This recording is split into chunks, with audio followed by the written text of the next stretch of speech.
Welcome to the Boneyard with Steve Robertson. As always, I am your good friend and host, Steve Robertson, here on the Hump Day edition of the Yard. Hope you guys are having a good week. It's been a good week here. Had a productive day on Tuesday. Of course, we went and covered the Mississippi State victory over the University of Arkansas Pine Bluff. Started at 11 in the morning on a weekday. I don't know that I've done that before. Had to think long and hard about that. Hadn't had too many morning starts during the week. Chris Lamonis informed us on Sunday we needed to play the game. Pine Bluff's coming up from New Orleans. They couldn't play on Wednesday. They found a window. We got the game in. Had some pretty rough weather in the area. Hope that you guys are okay from that. No property loss and certainly hopefully no loss of life. All this humidity in February is not encouraging, is it? It's not. Having to run the air conditioner in February, a little bit unexpected. Yeah, we live in the South, but this is still kind of atypical for us.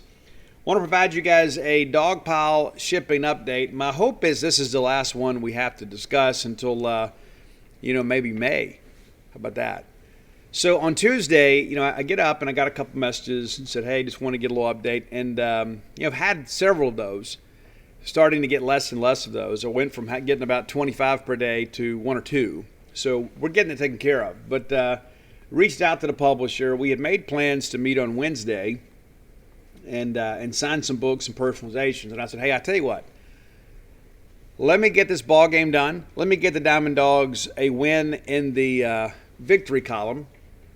And how about I just head down there and we'll get this thing done. So I went down there. And so basically here's what needs to be articulated to each and every one of you. If you have bought a book from the dogpile.com, Dogpile the book website, your book has been signed. It doesn't matter if you bought it in September, October, November, December, January, or February. If you bought a book up through yesterday, it has been signed. Chances are it has already been packaged. Many of you, if you haven't already, will get an email showing that your order is complete. It may go to your spam, may not. May go directly to your inbox, but you'll get notification. So they're going to spend today and tomorrow finishing those things up.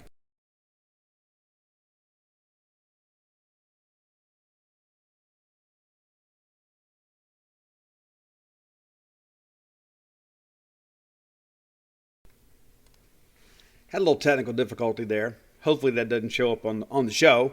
But yeah, so they're getting it all done today. So in that email that you'll get, and it's not a perfect protocol because sometimes your email server doesn't communicate well with that of the website. In that email that shows your order is complete, will be a tracking number. And you should be able to click there and track your book. Now here's the deal too. If the post office doesn't scan that tracking number in, you're not going to be able to get updates. And that's kind of beyond our control. So give it a few days. If you haven't already received your book, you should have it in a few days. If you hadn't got it by midweek next week, hit me up. Absolutely hit me up. So here's the deal. This week, signings. So Thursday, which is tomorrow, I will be at Friendly City Books in Columbus for the first time. For the first time. Excited about that. That's a nice little bookstore.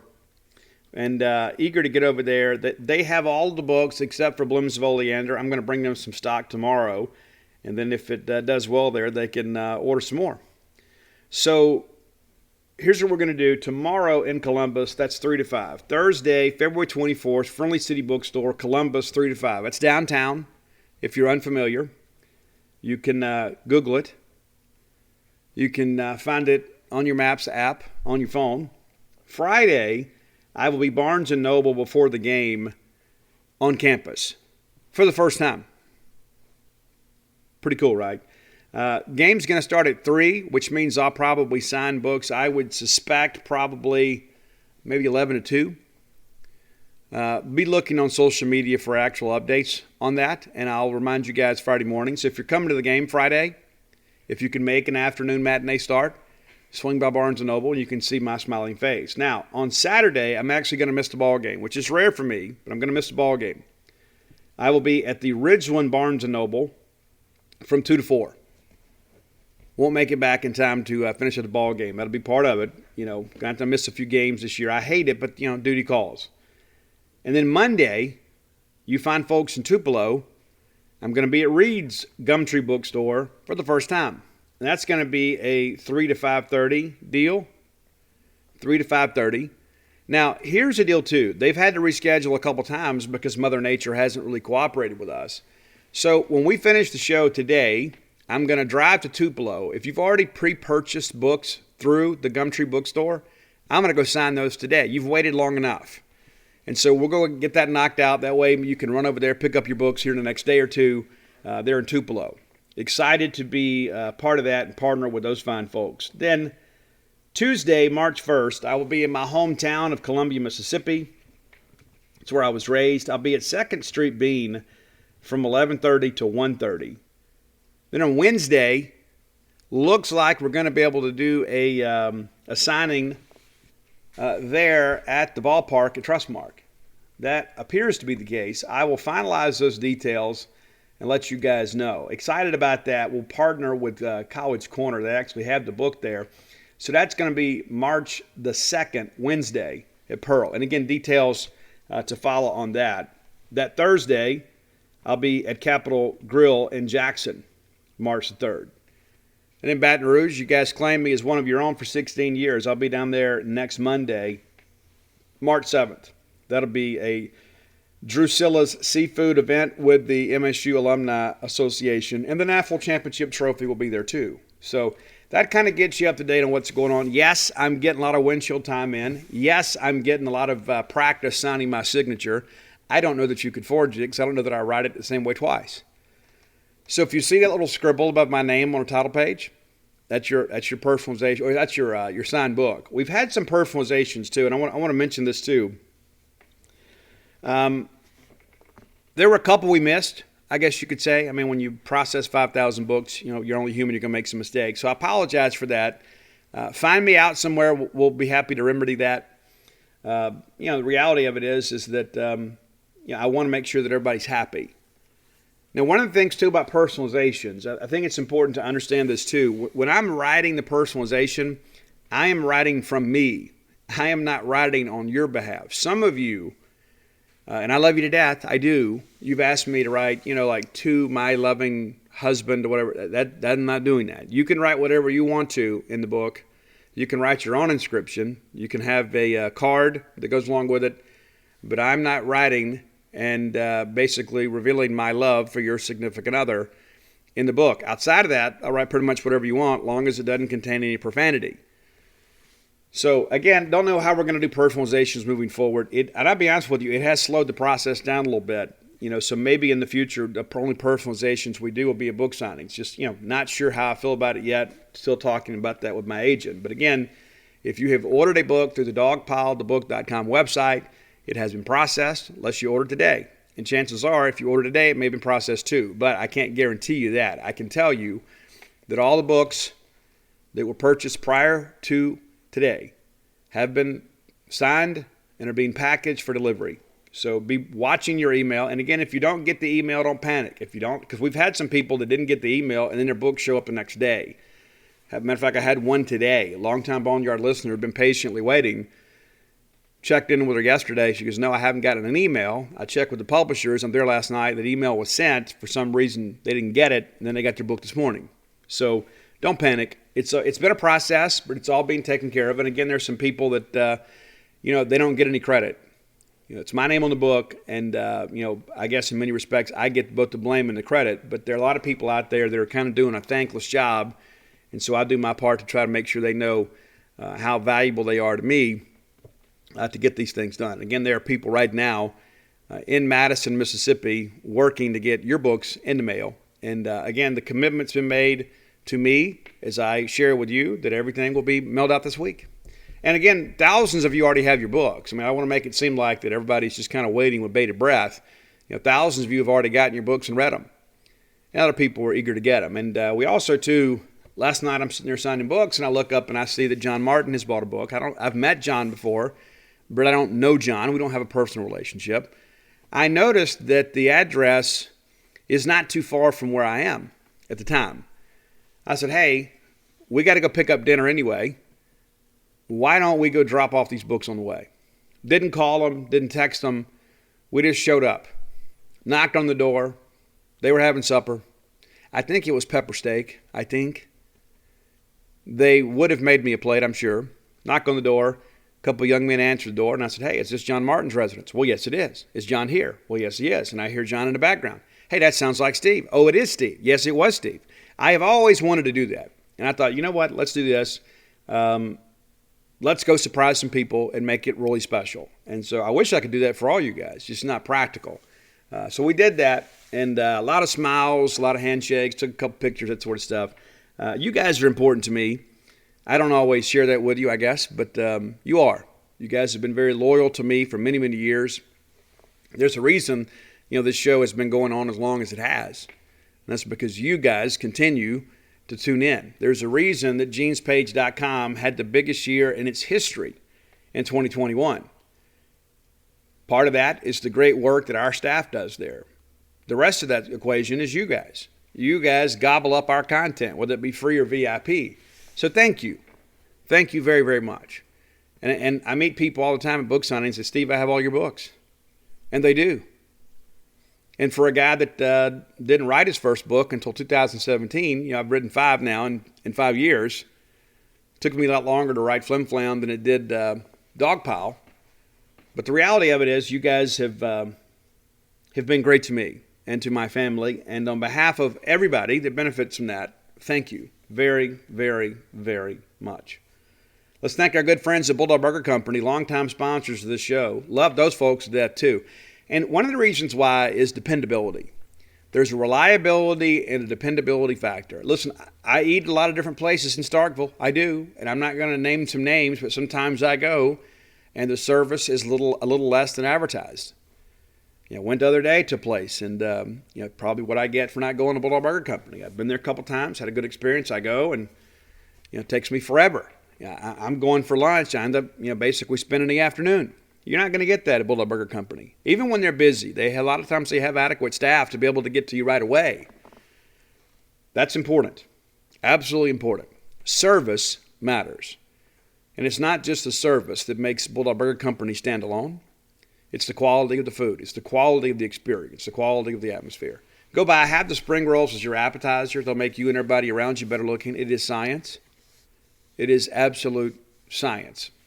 I have seen some before and after pictures, and I can tell you it's true. It's absolutely true. And maybe it's because you smile more after you eat at Bulldog Burger Company. I know that I feel better after going. I don't have negative experiences there. I don't ever have to go chase down, my server to find out what's going on with my food. It doesn't happen that way. Great food, great prices, great people, great company. Be sure and go check them out. 3 great locations to serve you. University Drive here in Star Vegas, Gloucester Street there in Tupelo, and of course the brand new in Lake Harbor Drive in the Ridgeland Flowood area. Bulldog Burger Company, the place where people go to meet. MEAT. Since we have been together, Mississippi State has won another intercollegiate college baseball game. We expected to win. We did. And the reality of it is offense was a struggle the first couple ball games. It's been better the last 2 ball games. And I'm sure that probably the true ability will settle somewhere in the middle. We're going to be a good offensive team. Now, we've shown that the last couple ball games. And I'm sure this weekend we'll probably have some gaudy numbers as well. And that's the thing, is finding the guys that you can depend on, finding guys that can produce quality at bats, and even when they get out, have productive outs. Take some time. We have some veterans on this team. So a 17-1 win yesterday. Let's break that down. Let's take some time and talk college baseball. We love college baseball here in Starkville. We do college baseball right. Now, Jackson Fristo, your starter, I thought he was outstanding. And you can say, well, Steve, it's Arkansas Pine Bluff. That's not what I'm concerned about. He threw strikes. When he had some adversity, he battled through it. Last year, and I asked him about this in postgame, last year whenever we would have a little bump in the road, it's like Jackson would fold. He would. It's like all of a sudden, the burden and the mantle of Mississippi State's college baseball program rides upon the shoulders of Jackson Fristo. It's not true, but I believe that's how he felt. And he tried to do a little bit too much. Now it's like, well, I'm kind of scared to get hit because I don't know if the guys behind me can make plays. We didn't play great defense early in the year last year. Let's not forget, At the end of the year in Omaha, we were outstanding, the only team in the College World Series not to make an error. But earlier in the year, we made a lot of errors. And it seemed to happen to Jackson Fristo more than anybody else. And you've got a young pitcher pitching before he's ready, and he thinks, okay, well, I got to strike everybody out. So then we start nibbling a little bit. We don't really challenge hitters because we don't trust the defense. I know it's just one outing, but I thought he showed a lot more maturity yesterday. So you begin to think, okay, hey, what about the weekend? Well, I don't think you make any changes this weekend, but I think you have Jackson Fristo in the midweek, and so all of a sudden, if you have to make a change on the weekend, you've got a guy that's doing a better job. He has pretty good stuff.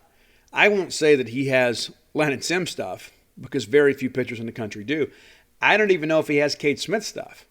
But I do think that he is a guy that's capable of getting SEC hitters out. And I think this is the right course of action. Give him the midweek, fine-tune some things mechanically, but also, too, kind of get some confidence. Very excited about what happened. And again, he went to work yesterday. Got a ground out to short to start, a ground out to second. I always feel like when guys are getting, if you're not getting a ton of swing and miss, but you're getting ground balls, you're doing your job. You're letting the defense make plays for you. Then we have one rifled back up the middle for a single. Rather than fold, we get a K swinging. And went right after him. Really attacked the hitter. Bottom of first, State goes to work and really put the ball game away in the first inning. Cam James, though, pops the first pitch up to the catcher. We kind of laughed about it after the ball game. It's easy to laugh after you beat somebody by 16 runs. I was like, hey, how are you liking, leading off? Well, I hadn't really done real well in my first two leadoff experiences, but the reality of it is you had some pretty good at-bats. Just not that first one. Exciting. Luke Hancock then grounds out to first. You think, okay, it's going to be a quick inning, but it wasn't. Logan Tanner then rifles one back up center field. They walk Hunter Hines. Yeager then centers to center field, drives in the run. Wild pitch allows both runners to move up. You're thinking, hey, we talked about clutch hitting over the weekend. You need to make a play here. We hit a ground ball out to second, and he bobbles it, allows the run to score. Now it's a 2-0 ball game, and the inning continues. Now we can say an SEC opponent will make that play. Well, we don't know that for sure. You would certainly think so. But the reality is baseball is an imperfect game. Sometimes the game finds you. Brad Cumbus then does a great job here. He single. It's an infield single. But Brad is getting down the line really, really quickly. Notice that on Saturday. I've always thought, Brad's, pretty physical, athletic guy. But even the plays at first where he's out, they're very competitive. He's putting a lot of pressure on the defense. And I think this is the byproduct of that. And we get another run in, 3-0. They walked Drew McGowan, who started in place of Kelvin Clark yesterday, to load the bases. Then Lane Forsythe singles to the shortstop. 2 more runs are in, and he hit that ball exceptionally well. I thought he really struck it well, really barreled it up, singles to the shortstop, and it was a legitimate base hit. Then KJ is hit by the pitch, which puts runners at first and second, and you think, well, this inning's over. Nope, Luke Hancock rifles one back up the middle, drives in the 2 runs. It's 8-0. Then Logan's hit by the pitch. Hunter Hines strikes out swinging. So you bat around in the first inning, 8 runs on 5 hits, 1 error, and we leave 2 on base. And at this point, the game is over. It's just a matter of what the final score is going to be. The difference in quality of the opponent makes a difference because, especially the midweek, they're not going to throw, superior or elite arms. Even their better guys are not going to throw those guys and let set maybe an inning or so just to get them some work. But you're not going to face great pitching in the midweek, especially against a team like this. Top of the second, we give up a single to left field, and again, we give up a leadoff runner, and rather than panic, rather than try to do too much, rather than nibble in the corners and try to get guys to swing the balls out of the zone, we attack Dela Cruz, we get him swinging, we get a fly out to center, and then we get Leach trying to steal. And I don't know why. I don't know why he broke for second, and Luke Hancock was behind the dish yesterday, and he guns him out. Bottom of second, State right back to work, building the lead. RJ grounds out to short. They walk Matt Corder. Then they walk Brad Cumbus. And at this point, you're beginning to realize these guys are in trouble. Cumbus still second, and Corder is out at third, catcher to third base. McGowan then comes through with a single to drive in the run, make it 9-0. And then Forsythe strikes out looking. Honestly, I thought that was, Lane is a guy, too, is an elite defender. And I really thought yesterday would be kind of a breakout offensive game for him. He needs to kind of get some confidence in the box. And he had the big hit earlier. This was not one of his better ABs. But I am still on the Lane Forsythe bandwagon. I think he's going to be a great player for us. We get to top of third. We begin to kind of make some adjustments here. We switch out the middle infield. We take Leggett and Mesh and put them in for Forsythe and Yeager. Jess Davis goes into left field for Cumbus. And then Jackson Fristo is like, hey, that's cool. Strikes out the side. Gets the 8, 9, and 1 hitters very efficiently. And at this point, I'm thinking, okay, we're good. We've got good Jackson Fristo today. Bottom of the third, State breaks it open even more.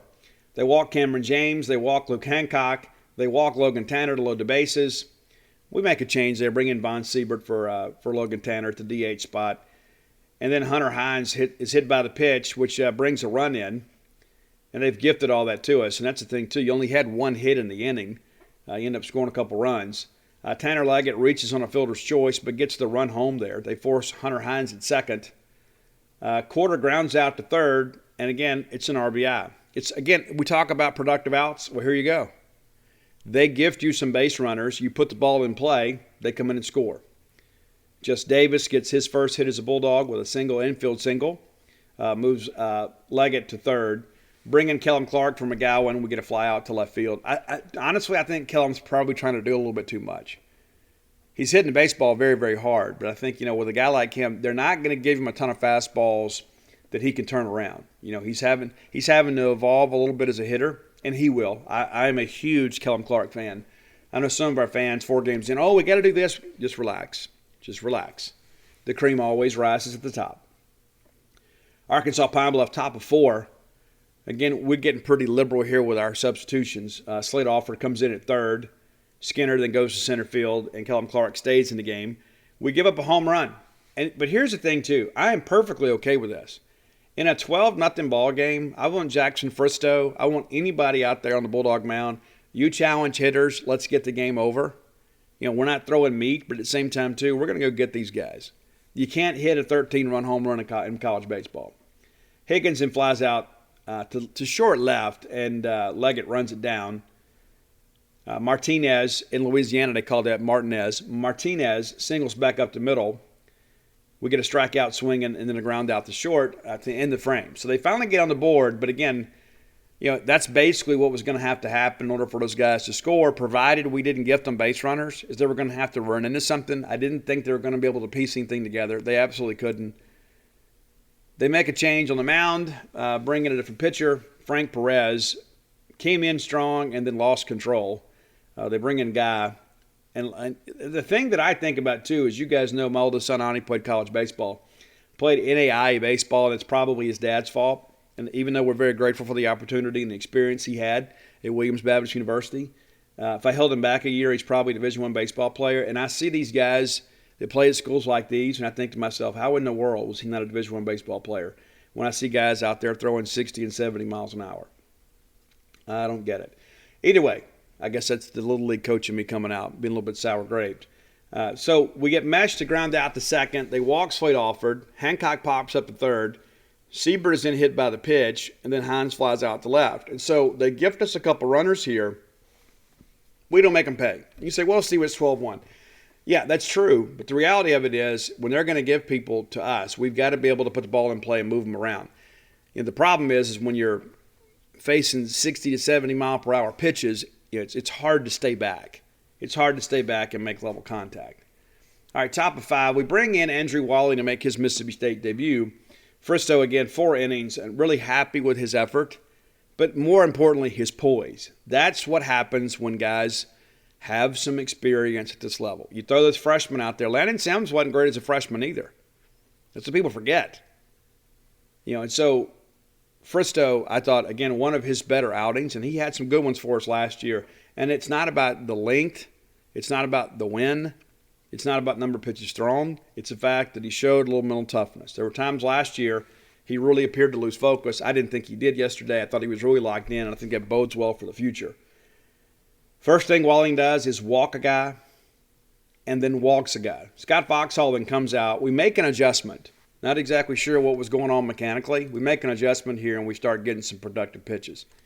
We get the ground ball. Couldn't turn the double play, but we do force the runner. They make a change, and what do? We get Vasquez to hit into double play. So we walk 2 guys, and then we come back and get 2 ground balls to get out of the inning. And here's the thing, too, and I'm not trolling anybody here.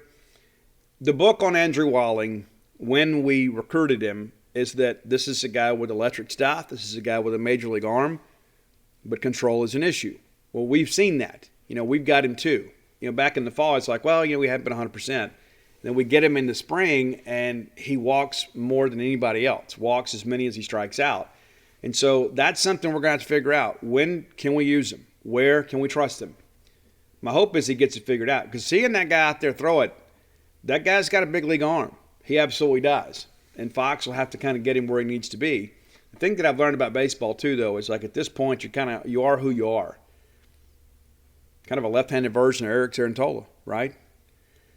So my hope is they can get that figured out. Maybe it's an arm path issue. I don't know. They get him on track, man. We'll figure it out. But we get out of the inning. Bottom of 5, State comes in. We get the run back here. And, again, we're making some changes. Tanner Leggett pulls the ball right down the line. It looked like it may go foul. Next thing you know, it's off the fair pole and into the bullpen. And Jackson Fristo's down there pitching a simulated inning, gathers the ball, gives it to Tanner Leggett, says, hey, give it to your dad. We joke a little bit sometimes, too, in baseball circles. When guys have warning track power, we say, hey, 10 more push-ups, that have been a home run. Well, it's clear that Tanner Leggett has put in those 10 more push-ups. He now leads you with 2 home runs on the year. And both of those have been dead pull shots to left. There were times last year, it's like I thought he tried to do too much, and rather just kind of being a line drive guy. It's clear that the guy has really committed himself to the physical conditioning program. He's gotten stronger. I like Tanner Leggett. I like his makeup. I don't think that he is a guy that will ever be a, quote, star. But you need guys like him. And I think he is a guy, based on what he has done defensively and what he's doing offensively, will keep the competitive pressure up on the middle infielders. And for that matter, Cam James too. That's the thing. Look, Leggett started at third last year when Cam DH'd. He started at second when Scotty DeBruhl struggled some. He went in relief of Lane Forsythe. He can play all 3 of those spots in the infield. That's a nice luxury to have. A guy that's got, 24, 25 starts under his belt as a part-time starter, as a utility guy. How many schools in the SEC have that guy that has that level of experience? And not to mention, one of the most iconic moments in Mississippi State baseball history, to be able to come through on that grand stage to send Mississippi State to the National College Baseball Final. This is a guy, too, that elected to come back. What a gift it is to have him back. And there are a lot of unheralded players for that NAFL championship season. And I wrote about that in Dogpile. Everybody had a role. Everybody had a moment. Everybody had a play. Everybody had something where they made a significant contribution. And Tanner Leggett could have easily just ridden off into the sunset and be a guy that we bring back at Duty Noble Field every few years, and he would get a standing ovation because of his moment. But he's back to make some more moments. And nice moment for him yesterday. With Braylon Skinner then strikes out looking, and Bray is really struggling.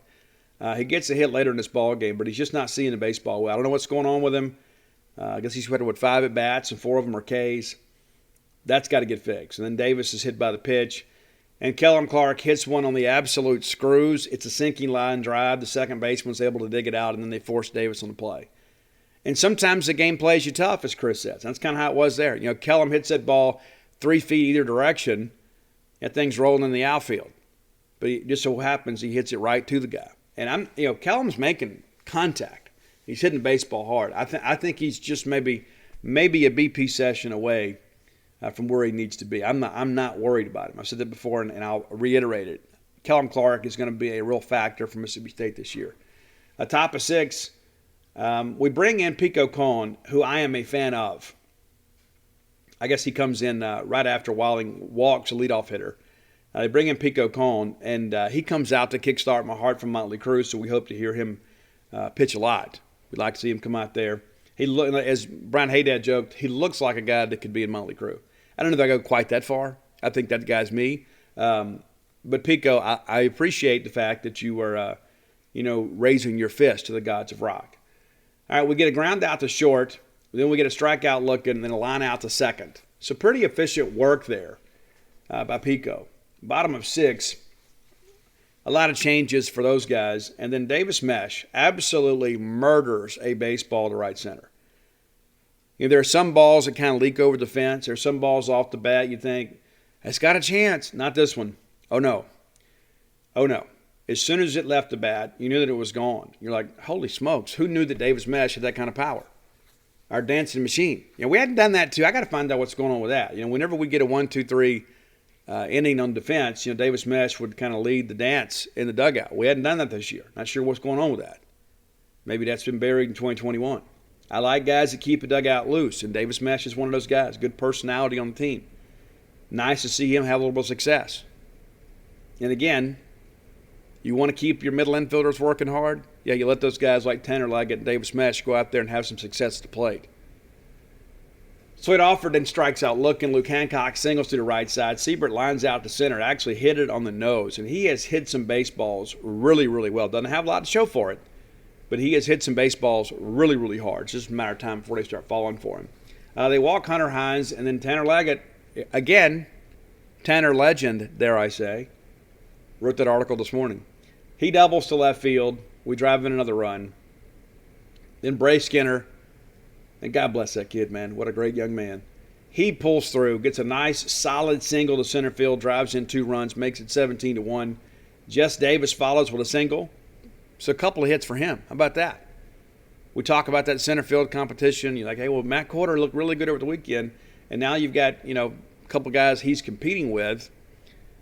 When they give an opportunity, all of a sudden they're putting ball in play. And Jess Davis is a guy, too, that, is a gold glove defender. On the bench, think about that. We talk about depth. It's crazy.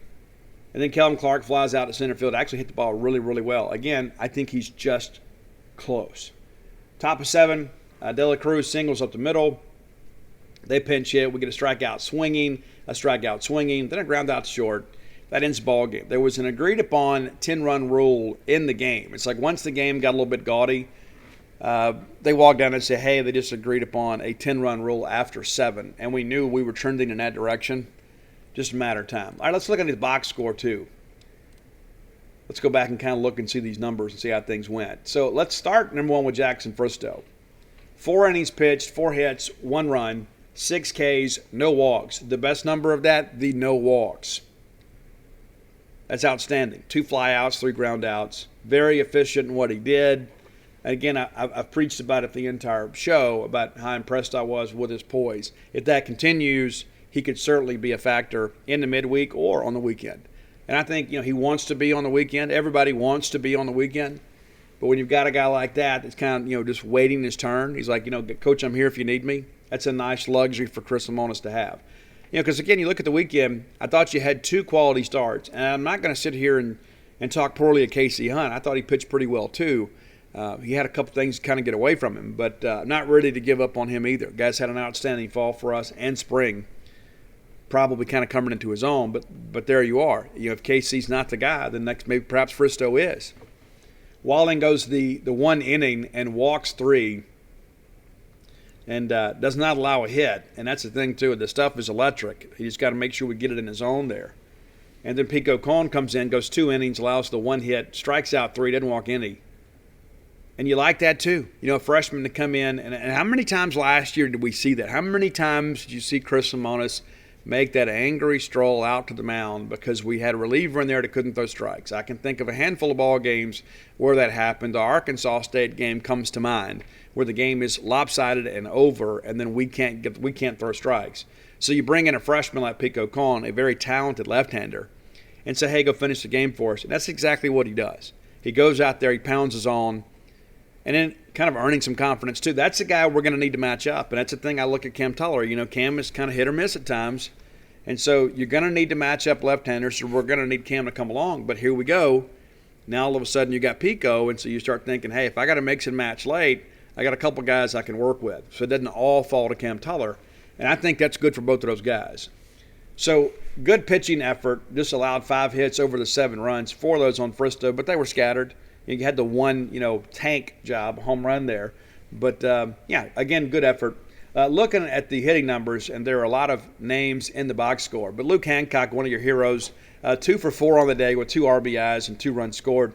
Tanner Leggett, 2 hits and 3 at-bats, 3 RBI, a couple runs scored. That will work right there. That's efficient. He's actually leading the team in home runs and batting average, 3 of 6 on the year. It's for a cool, crisp 500. And it says, Steve, it's early. Yes, it is. It's still 500. Matt Corder, 0 for 2 yesterday, but still had a couple of RBIs. And again, we talk about productive outs. Yeah, he didn't have a hit to show for it, but he moves runners around. He gets the baseball in play that allows us to advance runners. Does have the 1 walk, too. Bray Skinner, of course, 1 for 2. Jess Davis in relief, 2 of 2 for him. 2 for 2. That's really good to see. Brad Cumbus, 1 for 1 in his at-bat, drives in a run, and ends up scoring on a walk as well. So he had 2 at-bats, reached base safely both times, and scored. So Lane Forsythe also 1 for 2 with a couple ribbies. And so you like to see guys get ABs and have some success. When you run up down here and you start looking at the starters, it's like, they're going to give you some runs if you let them. If you don't go up there and swing at balls out of the zone, these guys will walk the ballpark, especially in the midweek games. The State pounds out 13 hits and 17 runs, 16 RBI, 9 walks, and just 4 Ks. That's pretty cool too, right? 30 at-bats and just the 4 strikeouts. Left 9 on base, but, when you get 17 runs in, it's kind of difficult to complain about that. But again, some missed opportunities, and nobody's ever going to be perfect with that. But the reality of it is we needed a lopsided win to kind of get our legs stretched a little bit, kind of begin to feel better. And again, we played Long Beach State, who is clearly a very good team, expected to be an NCAA regional team, potentially a host team in our first weekend. We could have gone out and played Wesley College, like some other people did, but we didn't. Now, we'll do that this weekend. We'll play a team this weekend, and we'll preview that later in the week, that we should be able to kind of stretch our legs a little bit, and we should be able to sweep. The reality of it is that Mississippi State is a team that has Omaha potential. I don't think there's any question. And I think we're still kind of figuring some things out. Takes some time. It does. Go look back at last year. Again, if you've read Dogpile, there's some names you read in the early part of the book that were starters that didn't start in Omaha because Chris Simonis is willing to make the change. I like a coach that's not too stubborn or set in his ways. I absolutely do. So there you go. Again, Northern Kentucky, or is it North Kentucky? Let's get that right. Northern Kentucky will come in this weekend. And again, we'll preview those guys on Friday. But, again, you begin to think about the difference in the two programs and that sort of stuff. I don't know if you guys know this, but they're the Norse, Norse, the North Kentucky Norse, kind of like the Vikings. Were you aware of that? Have we ever played a Norse team? I don't think we have. It requires some little research that I'm not willing to do. I don't have time to do it. But I don't think we've ever played a nickname Norse. It's the first time for everything. Northern Kentucky 0-3 on the year, 0-3. They will not play a midweek game, so they'll be well rested. But they gave up some gaudy numbers over the weekend. What is it here, 38 runs? Yeah, 38 runs in 3 games against East Tennessee State. It's not like they went and played LSU. So should be an opportunity for us, again, to put some big numbers up and, again, advance the record and kind of keep us where we need to be. That's the thing, is getting better, getting some ABs for these guys, and then allowing Goat and Fox a chance to kind of get film of these guys and then kind of tweak in a little bit. That's what coaching's all about anyway. It's in-season and in-game adjustment. So we've got perhaps the best staff in the country when it comes to all of that. Let's thank our good friend Blair Chandler, longtime friend of the show, longtime friend of mine. Matter of fact, I was in Madison yesterday, and he has to send me some snide message about not coming to see him. Very, very needy. Very, very, very, very needy. But here's the thing, too. You've got needs that need to be met. Blair can hit them. You need to have a friend in the industry, and that's the thing. There's so many things out there in life that are a little bit complicated, maybe a little bit above your head, and you think you know, and sometimes you have to show a little humility and say, you know what, I need some help here. That's where Blair Chandler comes in, a mortgage professional. A lot of people in the mortgage business. Blair is a mortgage professional. 21 years in the industry, a top 1% close ratio in the country. Not just in Wiggins, not just in Bug Tussle, not in Possum Neck. It's everywhere. Works at Fairway Mortgage, one of the top 5 lenders in all of the mortgage lending business.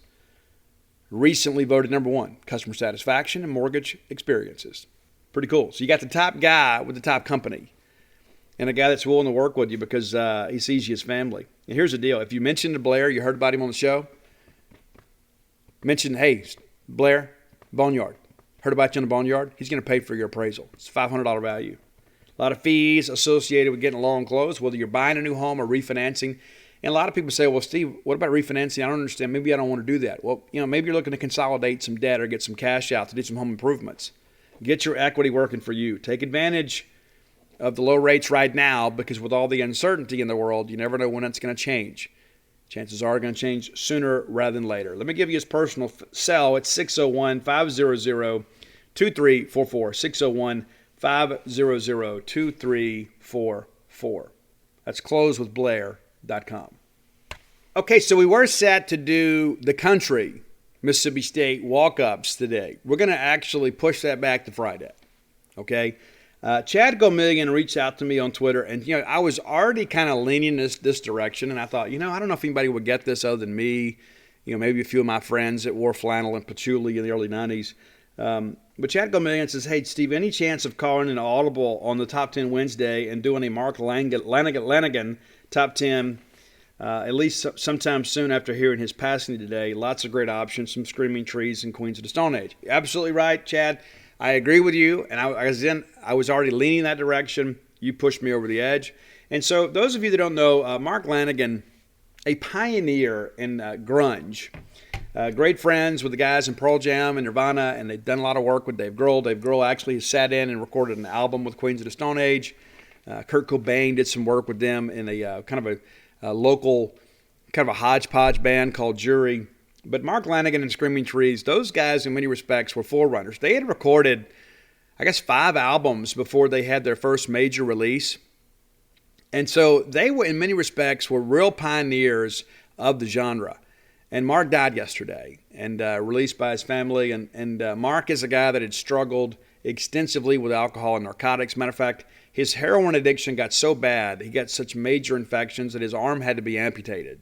That's how bad it was. Guy, an incredible songwriter. He's written some amazing things. He's just one of those guys, too, that was kind of multifaceted. He's a guy that's done some poetry. He's a guy that's written some prose. He's not just limited to being a great singer. An incredible voice, too. Very different. And so I say this, even though that I knew Mark Lanigan and the guys from Screaming Trees were great friends with Nirvana. For those of you casual fans of grunge, and I'm talking about you folks who went to Hot Topic and you buy Nirvana shirts, you want to look cool like to your parents' friends.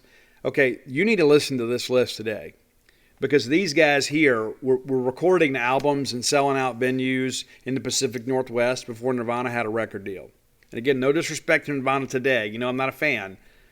But if you like the grunge stuff, and there's so much of it is kind of grunge light, it's kind of radio friendly. If you like that stuff and you really want to know where it all started, you go back to Screaming Trees and Mudhoney and the Melvins. But Mark Lanigan was in the middle of every bit of that. There were many people in the Seattle scene that felt Mark Lanigan and Andrew Wood were the most significant artists in the early grunge movement. And I would have to absolutely agree with that. Their first major album was produced by Chris Cornell of Soundgarden. So again, it's, friends helping friends. And so Mark, may you rest in peace. Here is our top 10 Mark Lanigan songs. And again, some of these are solo stuff. Some of it is Screaming Tree stuff. Some of it is Queens of the Stone Age. And Queens of the Stone Age, if you're unfamiliar with them, very, very, very interesting band. Very, very interesting. They absolutely did it their way. A lot of weird stuff with it. Winter can wreak havoc on your skin. Hey, it's Kayla, and it's not just the weather, but as a new mom, I've seen my skin change in ways that I'm not too happy about. But that's where the Skin Center has you covered. Their most popular treatment is Botox because they're the best at it. They've been ranked a top 10 provider in the nation by Allergan Aesthetics, the makers of Botox. And their best facial is what I got. It's the Hydra Facial. It exfoliates, extracts, and hydrates all at once. So save your skin from these winter blues and DM at the Skin Center MD on Instagram and mention code Kayla to get $100 off your first Botox or filler treatment or any skincare package. And the arrangements are very, very different. So be sure and check this out today. So again, if you're one of these wannabe grunge people, and I mean that with as much love in my heart as I can muster. If you want to put on your Nirvana shirt and flannel shirt and walk around and, in your Chucks or your Doc Martens or whatever, and like, hey, I'm grunge. I've got pictures that I can show you of when I was actually living through that. I didn't watch it on VH1. I didn't go pull up a YouTube video.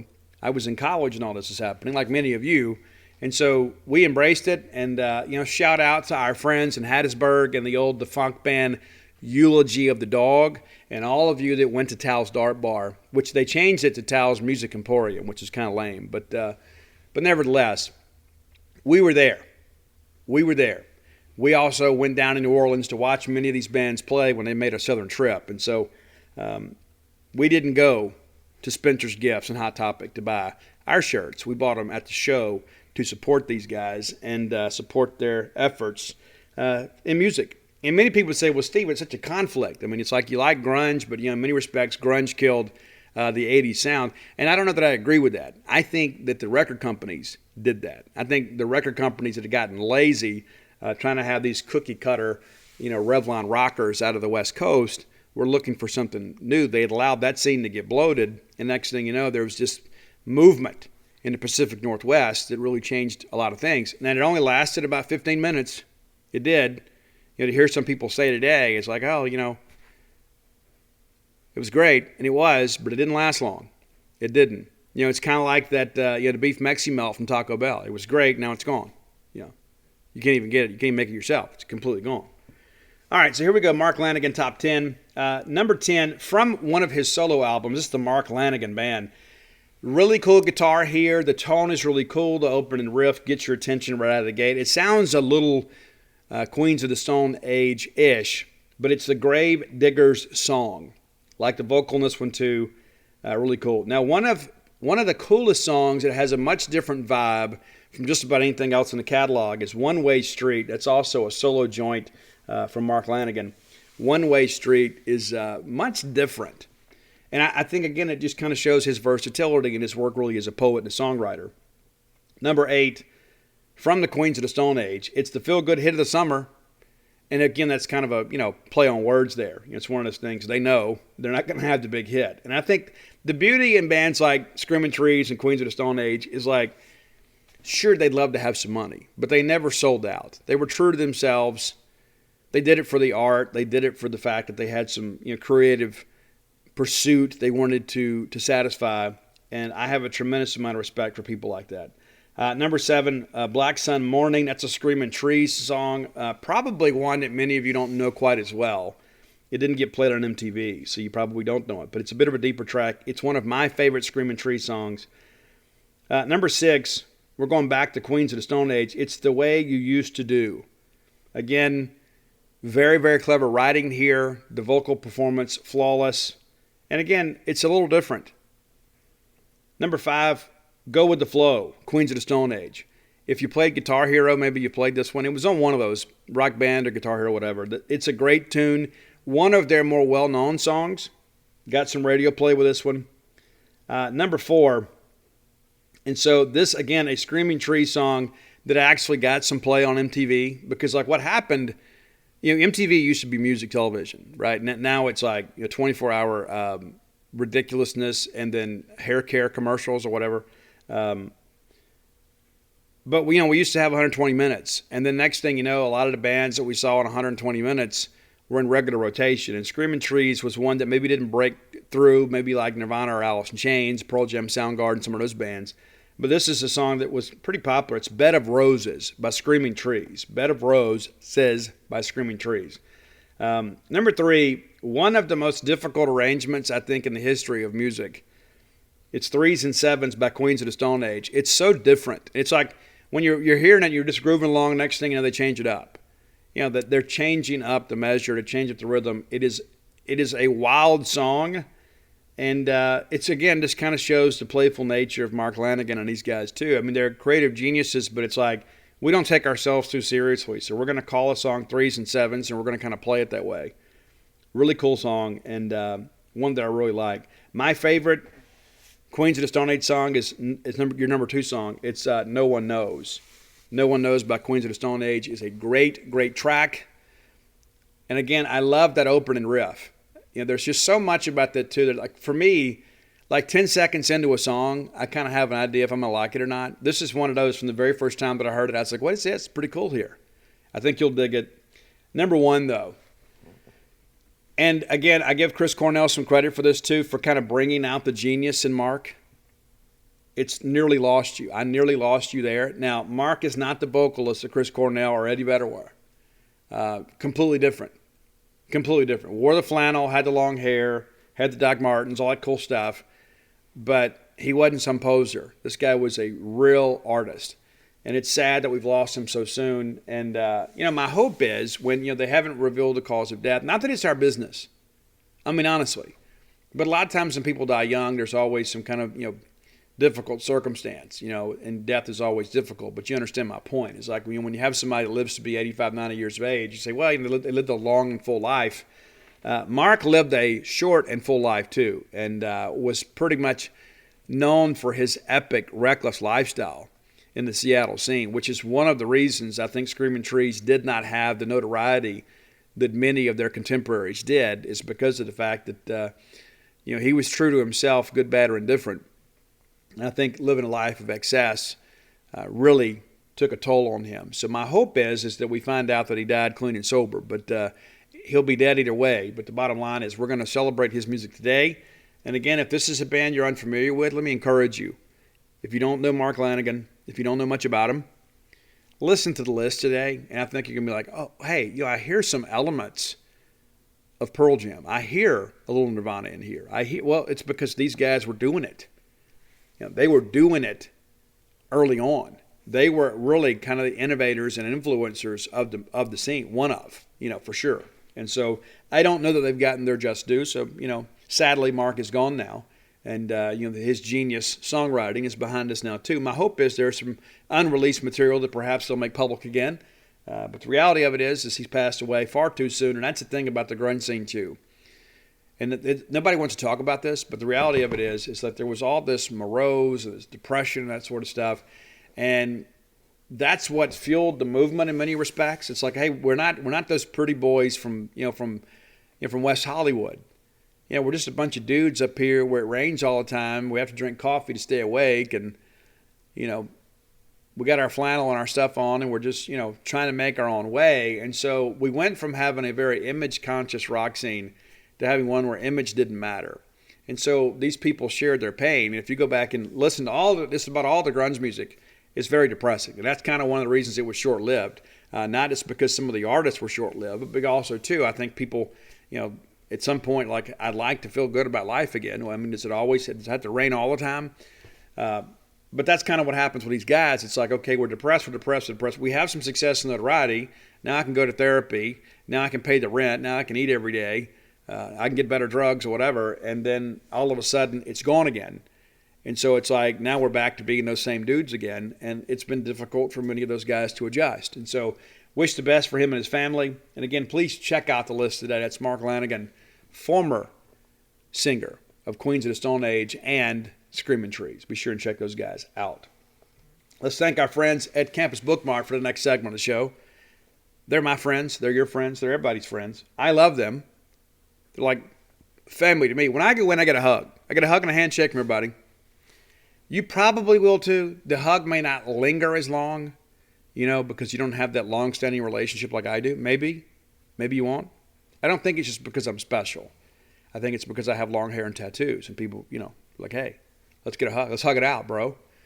All right. So anyway, you go check out Campus Bookmart. You'll be glad you did. Great Mississippi State merch. I spend a ton of money in there. Every time I go in there, I have to buy something for the grandkid or, for the kid. There's always something going on that I'm thinking, hey, that they would love this. And, for those of, I got a couple college girls at State that there's no end, to what that they're willing to accept as a gift, from Dad. So excited about the future for both of them. But they'll leave Starkville with a couple suitcases full of Mississippi State merch from Campus Bookmart. You need to load up your family and rep the brand as best you can by going to campusbookmart.net. And by being a loyal Boneyard listener, we'll give you a phrase that pays. That's BSR, which stands for Beautiful Steve Robertson. And that'll get you free shipping on all orders over $50. Any order less than $50, absolutely incomplete. All right, tonight we're going to play South Carolina in men's basketball. The Bulldogs won 2 in a row. Exciting for sure. We needed to win those 2. We're still kind of, have work to do, to say the least. But, South Carolina is a team that we are more athletic than. We have finally won a game on the road. Finally. This is one we should be able to get. Iverson Molinar attracting a lot of attention defensively, as you can imagine. You guys have seen it too. The reality of it is somebody else is going to have to step up and help carry some of the scoring load, to say the least. Garrison Brooks really emerging as a guy that can do some things down low, but also too in the mid-range. Pretty exciting stuff. All right, so let's take a quick look at this. Quick look at South Carolina. Since we have seen those guys, they've been kind of up and down. That's what you kind of expect. And you wonder, too, is Frank Martin safe? A lot of people have talked about Mike Ritchie from Furman being a candidate for that job. We'll see how that progresses. Pretty interesting. That's a name, too, that a lot of people expect him to be a guy that's going to have some opportunity. South Carolina 16-10 overall and 7-7 within the conference. But, since we have seen them, let's take a quick look.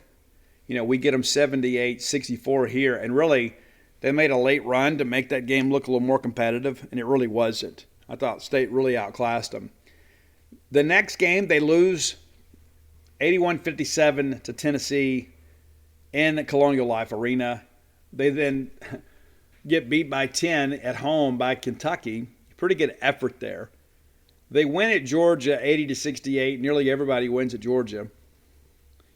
And then they win on the road in Oxford over South Carolina, over Ole Miss, 77-74. Very interesting game. If you recall, there was a half-court shot there at the buzzer to win the game. And then they beat LSU at home 77-75. So winners of 3 in a row. They have been better as of late. Now, that said, they were on a 3-game winning streak when they came to Starkville.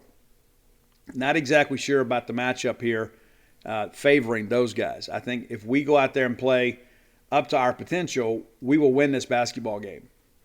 They will then play Alabama, Missouri, and Auburn down the stretch. So if you're Frank, you're looking at the schedule and saying, okay, probably going to be tough to win those 2 road trips to Alabama and Auburn, but you should be able to get Mississippi State and Missouri at home. I'm sure that's their mindset, which would make them 9-9 in the league and 18-12 overall. So we're going to get their best shot. There's no question about it. Let's take a quick look at the stats and see who's doing what for these guys. Quickly, team numbers here. They've only outscored opponents by 60 points on the year. Considering their weak non-conference schedule, that's not really significant. But they have a 2.3 point differential. They're outscoring teams by just over a basket. I expect this to be a closer game than what we saw in Starkville. But if we played our potential, I don't think it comes down to one possession. From a shooting standpoint, 692 of 1608. They're shooting just over 65, nearly 66% from the field. However, opponents are shooting 69%. That's nice. 69%, which means people are getting looks. People are getting play in a post. They're able to make a lot of those shots that are easier to convert. So not a great defensive team in many respects. Teams are also getting to the line with greater frequency, 15.7 free throws per game. South Carolina just under a dozen. Rebounding has been a bit of an adventure too. just a narrow margin for these guys. They have a cool, crisp 1,000 rebounds, averaging 38.5 per game, out-rebounding opponents less than 2.7. State is a good rebounding team. And a lot of that, too, is because of the system. We don't really get out and defend the perimeter exceptionally well. We kind of pack the middle to get those rebounds. From an assist standpoint, 13.9 per game. They're allowing 13.2. So really about a 1 assist differential between them and opponents. They are turning the basketball over a good bit, but they are a team that will beat you back in transition. They're turning the ball over 15.1 times per game. Opponents 15.6. So it's pretty much a even situation there. 17.4 points off turnovers per game. Opponents just under 16. Blocks, and again, this all you look at all these numbers, a higher shooting percentage, getting out rebounded more times than not, less blocks. They're averaging 8 steals here. I don't know how in the world did I get on that. So 208 steals on the year, 8 per game. Opponents 8.3. Blocks 127. They've allowed 91. It's going to be a pretty decent environment, I would expect. I'm looking forward to seeing the game. We got to win this game. There's no doubts about it. We got to win this game. Eric Stevenson leading them in scoring with 11.4 points per game. Jermaine Cousinard, the guy to hit the big shot to beat Ole Miss, 11 points per game. James Reese, the fifth. Not a lot of fifths out there. 10.3 points per game. Devin Carter, 9.3. And then Keyshawn Bryant, 8.7 points per game. So a pretty measured, balanced offensive level of production here. Looking at the numbers here, Wilden's, I'm going to mispronounce this, so forgive me. It should be Levicu, but I don't know how he pronounces it. 24 blocks, which leads the team, and then A.J. Wilson, second on the team with 18 blocks, per game. Leading rebounder for them, also Wilden's, 123, and then Eric Stevenson with 117. So these are guys that will get out there and try to compete. But the numbers are pretty balanced. This is going to be a team, too, that from an athleticism standpoint, after watching us play against them, I think it truly favors us. And unless we go down there and give them the basketball game, I think we'll win the ball game tonight. But this is not a team that we can take for granted. This is a team, obviously, that is very, very talented. But I don't think they're as talented as we are. Frank Martin is probably an unheralded coach in many respects. And I know that there are a lot of people out there, the bloom is kind of off the roads. It just seemed like a few years ago they were trending in the right direction, and Frank Martin was the feel-good story of the year in college basketball. It's not really happened that way this year. That's kind of how things happen. You have a pretty good run there, and they just haven't been able to build upon it. Frank is a guy, too, that is a very fiery guy. The guy's overcome a lot of adversity in life. So his team is going to play with some real toughness. And after we embarrass them the way we did in Starkville, I am confident they're going to come out and try to punch us in the mouth. I think you guys probably understand that as well. So we'll see how things progress. Let's look at the SEC standings right here and kind of get you guys ready, for this home stretch here. Only a handful of games left. Not a lot of room for us to move up. We've got some opportunities against some teams that are kind of similarly situated as us, and we have some winnable games. But when you look at this deal, it's just one of those things where we're right there kind of in the meaty part of the curve. Right there at 7-7, right there with South Carolina. They're 16-10, we're 16-11. But we'll start at the bottom. Georgia, of course, 1-14 in the league. Overall, 6-22. If you're Tom Crean, you're probably already packing up. Missouri, 4-11 in the conference and 10-18 overall. Very competitive game against Mississippi State on Sunday, but you expected that. You played, two games in 3 days against the same team. You're going to see some adjustments that allows a team to improve. Ole Miss, 4-10 in the conference and 13-14 overall. A lot of questions about will Kermit Davis be back next year. I suspect he will be. They've had some injuries this year. And if you're Ole Miss, the Ole Miss job really – it's not a better job than Mississippi State. And so if you have a team that is similarly situated, do you really want to go out there and chase the coach this year? Probably looking at coaching changes at Georgia, Missouri, and Mississippi State. Vanderbilt 6-9 in the league and 14-13 overall. A&M has really fallen on hard times. They were really pushing hard up there in the top 10. They lose to Kentucky. They're 6-9 in the conference, 17-11 overall. Florida, a game that we wish we had back, a game we should have won. They're 7-8 in the league and 17-11 overall. They've had some big wins down the stretch, and I would submit to you, even though we are similarly situated record-wise, that they are a team that is probably considered more likely to make the tournament than we are. LSU right there at 7-7, 19-8 overall, and again a game that we let get away from us. Alabama 8-7 in the league, 18-10 overall. Tennessee 4th in the league, 11-4, 20-7, tied with Arkansas. That's a big win for us early on. That has recently been upgraded from a quad 2 to a quad 1 win in the net. 11-4 in the conference and 22-6. Arkansas has kind of found a sense of themselves down the stretch. Kentucky 11-3, just a game out of first place, 22-5. Auburn, of course, still leading the show, 12-2, 24-3 overall. So we'll get to see those guys up close and personal here recently. But the reality of it is, we are right there in the mix of being in that next 4 out. So we're still 7 or 8 spots away from being in the field. So we got to win some games. We can't just sit here and wait for the traffic to clear around us. We have to go win some games.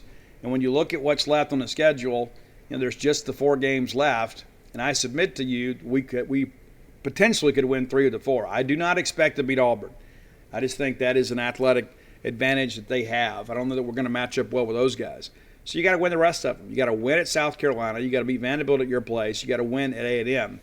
Again, so we're asking this team to do 2 more times what we've only done once this year, which is win on the road. But let's say you find a way to win those 3. You win those 3, you're in the tournament. I believe that. I think that is probably what needs to happen. 19-12 overall, and then 10-8 in the league. I think that gets you in. I really don't think there's a lot of question.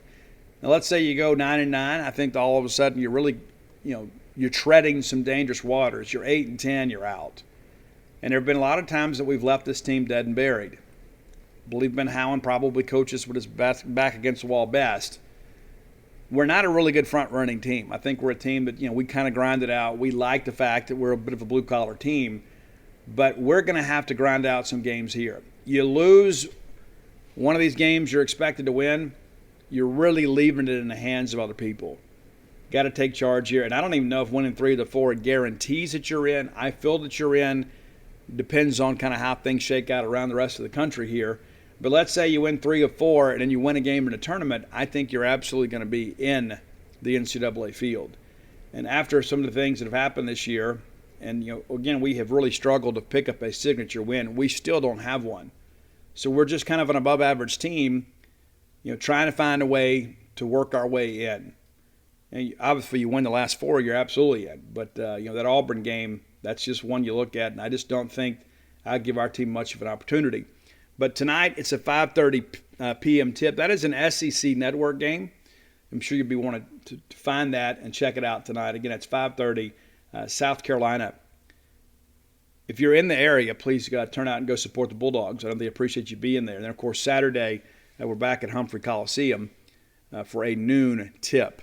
Be sure and check us out then. Of course, that's going to kind of bear up against the baseball game. And I've just been informed the Friday signing. Let me look here. Friday signing is 11:30 to 1:30. Now, that may last a little bit longer. 11:30 to 1:30. That's the Friday signing at Barnes & Noble on campus. And, of course, we'll get everything, knocked out. And they got some books for you guys to purchase. So be sure to come check me out over there. Kind of, breaking news right here on the show. Let's thank our good friends at Portico. Love those guys, man. They're good people. They do a great job. And they're doing their best to bring this great residential development to Starkville. Many of you already call it home. And maybe it's a second home for you. Maybe it is the home for you. Maybe it's, what you're going to do is a ball game weekend retreat.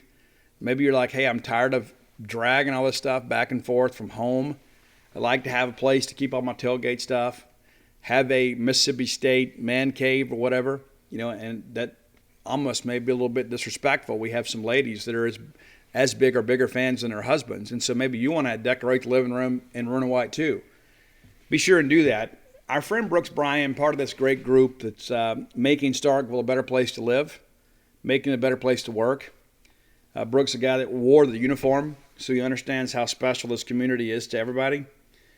You can get a 2-bedroom, 2-bath home and then up to a 4-bedroom, 4-bath home. A great place to live, for sure.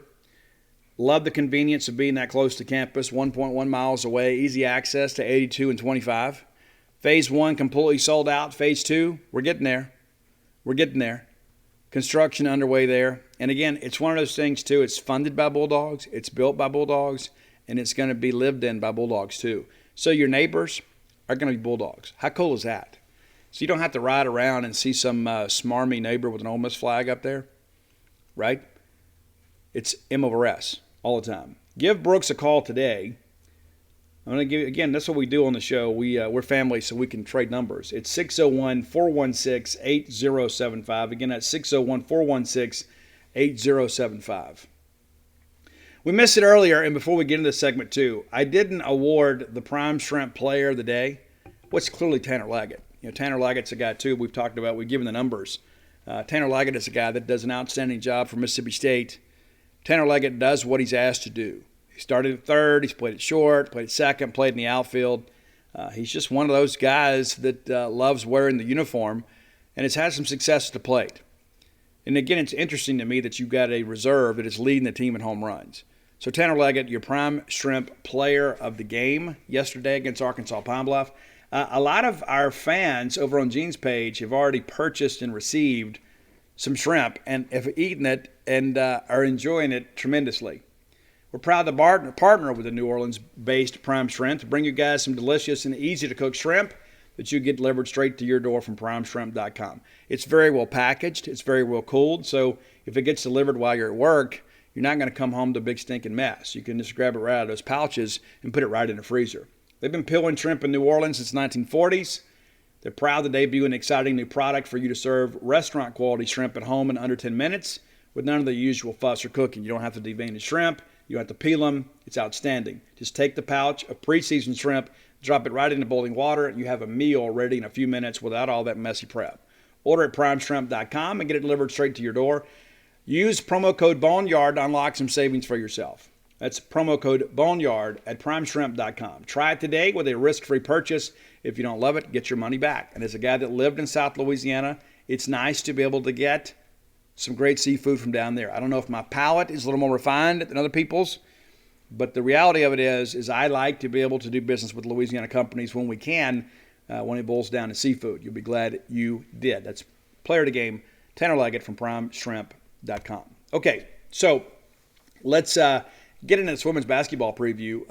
Doug Novak is a guy that a lot of people like. And again, the bloom is kind of off the rose a little bit. A lot of people are like, oh, this has got to be the guy. Our ladies are playing really, really hard. We just don't have enough of them. We just don't have enough of them. And it's not anybody's fault. I guess it's the fault of some people that perhaps, you aren't playing, but you never know what those people are dealing with. But, we've had some injuries this year. We've had some personal issues we had to deal with. It's been a crazy year. But again, I commend these ladies for making something of the year. Just 2 regular season games remain. We're at Tennessee. And again, it's a 5:30 tip. That's going to be an SEC Network Plus. You can watch it on the app. So I guess maybe if you have a smart TV, you can watch one game on the TV and then watch one game on the app. Pretty cool stuff. 2 ball games going on at once. A lot of rooting interest today. Tennessee is kind of becoming Tennessee again. That's the thing you look at, too. Real quickly, let's look at the SEC women's standings and kind of see where we stand. Not where we were recently. But again, I think many people see anything that we do on the women's side right now as a bonus. Bottom of the league is Auburn, 2-12, 10-15 overall. Johnny Harris and those ladies having a very difficult time. Vanderbilt played really tough early in the year. SEC schedule has kind of beaten those ladies up. 3-11 in the conference, 12-16 overall. A&M 4-10, 14-12 as Gary Blair coaches his retirement season.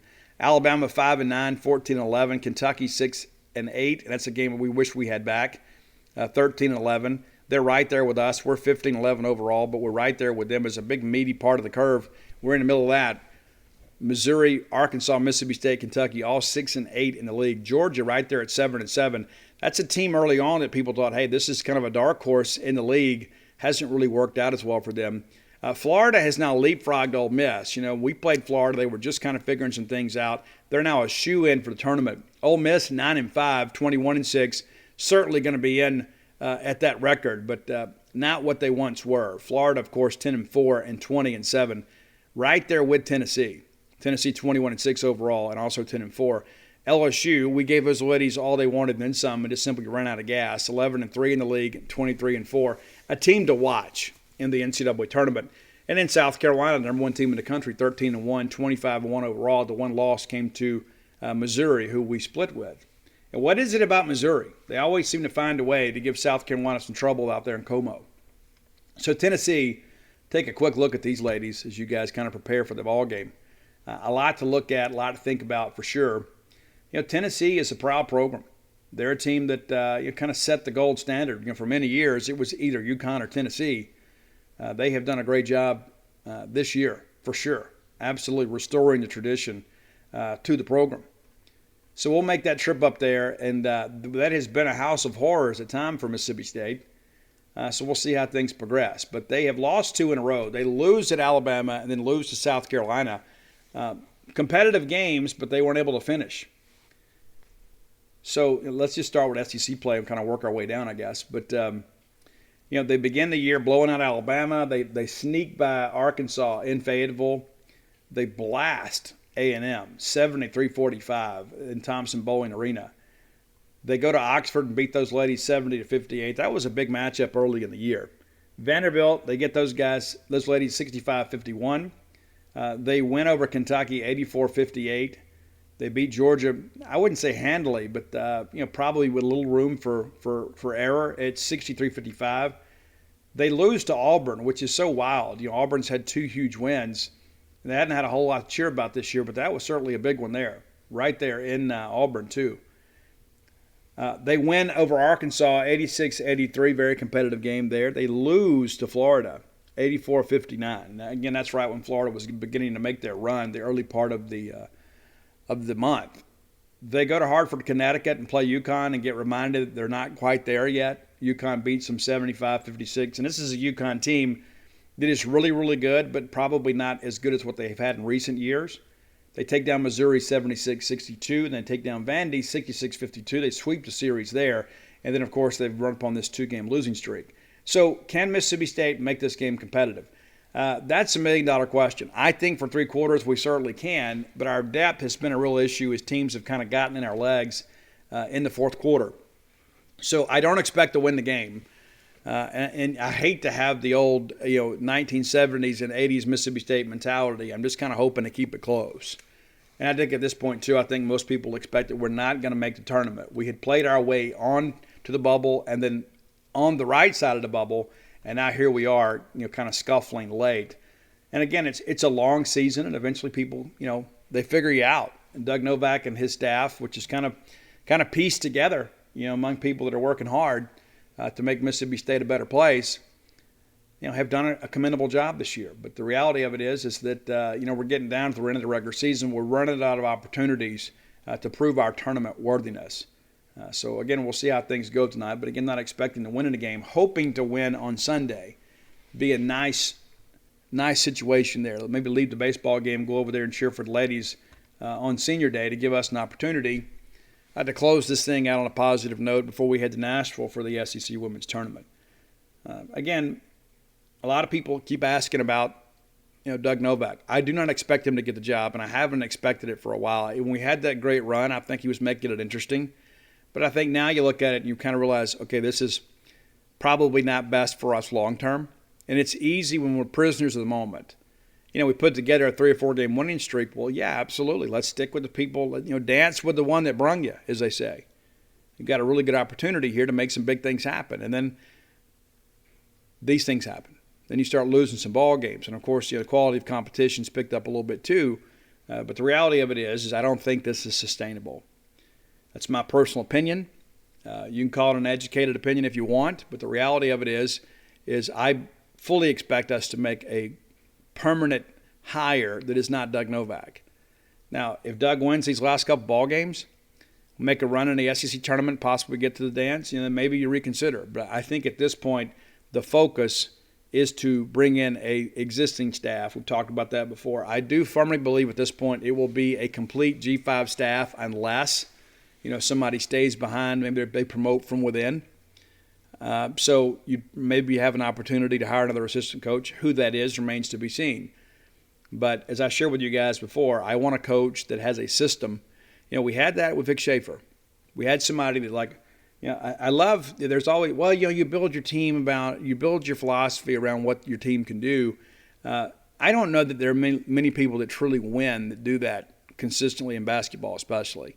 When you've got maybe a running quarterback in football, you kind of put some extra wrinkles in to kind of accentuate and highlight their athleticism. In basketball, you do what you do. And Vic was here, you ran a bunch of full court press, and you worked in transition defense, and you made people pay. And by the time they set up a half court, it's difficult to run their sets because there's just not a lot of time to run. And so I want somebody like that, somebody with a proven system on both ends of the floor that maybe perhaps is not so dependent on athleticism, where you need people to make individual plays, where you can have people play within the framework of a system and win a lot of basketball games. I am confident that we're going to make a good hire here, and then we'll see what happens on the men's side. A lot of people are asking, Steve, we're going to make a change.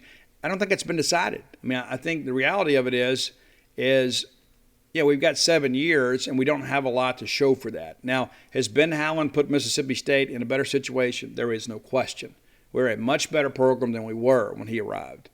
But have we fulfilled our expectations? And I would venture to say no. And I don't think there's much argument against that. We have not lived up to our potential. And we have recruited well at spots. You say, we're not elite. We're not. And I think it's kind of the chicken and egg thing. I think you've got to be able to go out there and get some big players. But, we had some legacy players on the men's side, that have done a good job for us. But even then, we couldn't win an NCAA tournament game. So we'll see.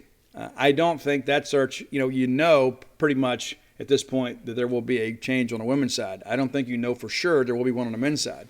What if Ben Howland and them get hot down the stretch and you make a tournament and you win a couple of games? Well, then I think you've got a decision to make. But I think at this point, if I had to make a bet on it, I would say we're probably going to make 2 coaching changes. If I had to make the call today. I don't really want that to be the case. As many people are like, Steve, you're anti-Howland. That's not true. I'm pro-Mississippi State in every sport. And getting to the postseason is imperative. It absolutely is. Let's say for an example on the baseball side, the sport that we hold so near and dear to our hearts, because we're a baseball school, and there are some people that aren't willing to admit that, and they don't like it when we say that. We are a baseball school. If we went 7 years and didn't win a regional under the same coach, wouldn't you want to change? Of course you would. If we went 7 years in football and didn't make a bowl game, would you want to change? You absolutely would. You absolutely would. And so let's say you get to 1 bowl game in 7 years and you lose it. It's like, that's the reality of it. This is not the Boy Scouts. This is the Southeastern Conference. It's not like the Pinewood Derby where everybody gets to go home with a medal. You got to get out there and go earn it. And so we have to look at the full body of work. We have to look at how the program is trending. It'd be one thing if, this is year 7, but we're a shoe-in for the tournament. We're playing for seeding right now.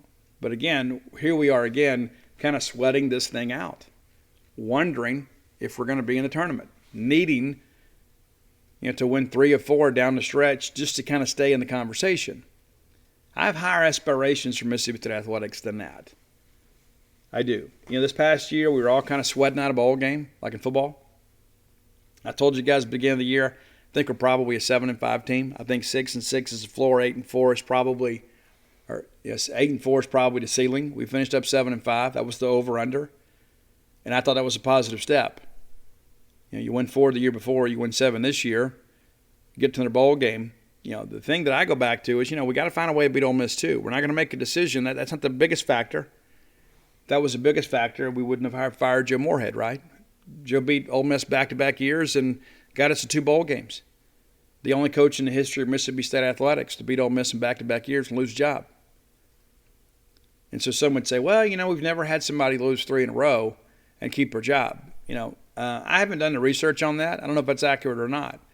But let's say that, Mike Leach goes 8-4, 9-3 next year, and you lose to Ole Miss. That guy's not losing his job. It's not based on one game. Now, when you're struggling, when you're a 6-6, 7-5 type team, 5-7 type team, you better beat Ole Miss. But the reality of it is when you look at the fact that we've had 7 years, you've got a pretty good – it's not a snapshot anymore. You've got a pretty good idea of who you are and what the direction of the program is going to be. And so I share that with you because I think, again, we're thinking, if we could just make a tournament. I just don't think making a tournament's enough. I think making the tournament is the minimum standard. I think that just so we talk about the team, you're making, winning some games keeps us in the conversation. I think making the tournament keeps Ben Howland in the conversation. Does that make sense? If you don't make the tournament, there's no decision to make. 0. I don't think you take a trip to the NIT. I think you decline the invitation and you go move on and bring your new coach in and start installing a new culture. And I've read some people say, well, let the players decide. I'm okay with that too. Maybe let George Brooks coach them. I don't know. But the reality of it is that 7 years without a single NCAA tournament win is just not enough. It's simply not. And so we'll see how things progress. And it all starts tonight. You win the night, you remain in the conversation. You keep hope alive for the tournament.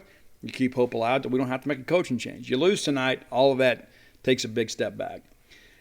All right, thank you guys so much for being such loyal listeners. You guys have been outstanding, and I appreciate everything you guys have done. I'm going to get ready and put some shoes on and then drive to Tupelo and go sign some books, come back, pick up the kid, go to dinner. The day's kind of planned out for me, and I'm going to watch the Bulldogs. Excited to see the Bulldogs play tonight. Hope you guys are as well. Got a couple things that, we're rooting for. And if you're looking to buy books, let me encourage you, dogpilethebook.com can take care of you. If you're more comfortable buying it through a local bookstore, I would encourage you to do so. It's pretty much everywhere now in the state of Mississippi. We don't have a lot of penetration on the Gulf Coast just yet. They can order it for you, though. They can. Pretty easy to get. But Barnes & Noble and Ridgeland, of course, College Corner, they're in Ridgeland and Flowood, Lemuria Books there in Jackson, Lorelei Books in Vicksburg, outstanding place there. Of course, Turnrow Books in Greenwood, I love them to death. And then Barnes & Noble, of course, in Tupelo, Reed's Gumtree Bookstore in Tupelo, where I'm about to head now, and then all over the greater Starkville area. And let's not forget tomorrow's signing 2 to 4 in Columbus at Friendly City Books. Excited that. A lot of first-time stuff for me, and that's because you guys have had such interest in the book. And a lot of people have said, Steve, how many you sold? Well, about 5,000 so far, on our way to 25 or 30,000. And the truth of the matter is that a lot of people have said, hey, I need to get the book.